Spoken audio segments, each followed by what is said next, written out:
Welcome to our eye-opening video where we'll explore what happens to your employee stock ownership plan, ESOP, if your company faces closure or bankruptcy.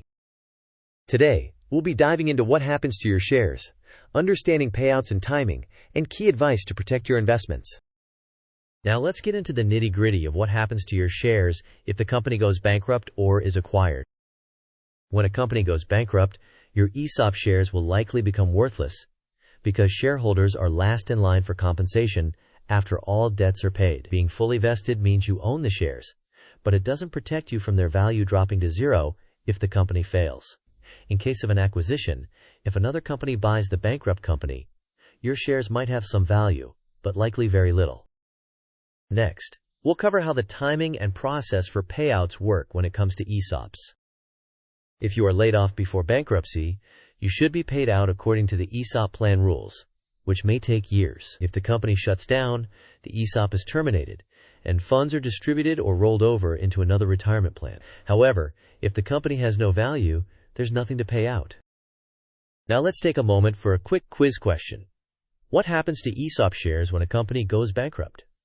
A. They increase in value. B. They become worthless. C.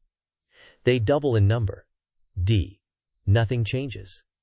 You may pause the video now to think about the answer. We will discuss the answer in the next section of the video. The correct answer is B. They become worthless. In the case of bankruptcy, shareholders are last in line for compensation after debts are paid, meaning ESOP shares become worthless. Here's some crucial advice for handling ESOPs. First, don't rely solely on ESOPs. Consider diversifying your investments into mutual funds or index funds. Treat ESOPs as bonuses, not a core part of your compensation. Understand the specific rules of your ESOP regarding payouts and termination. Consider the company's health, as the value of your ESOP heavily depends on it. Remember, common shares like ESOPs are typically worth nothing when a company folds, because bondholders, creditors, and preferred shares are paid first. ESOPs are often viewed as funny money, so if your company is struggling, be prepared to potentially lose all of your ESOP shares. Thank you for sticking with us. If you found value in this content, don't forget to hit the like button, share it with your friends, and subscribe to the channel for more insightful content like this.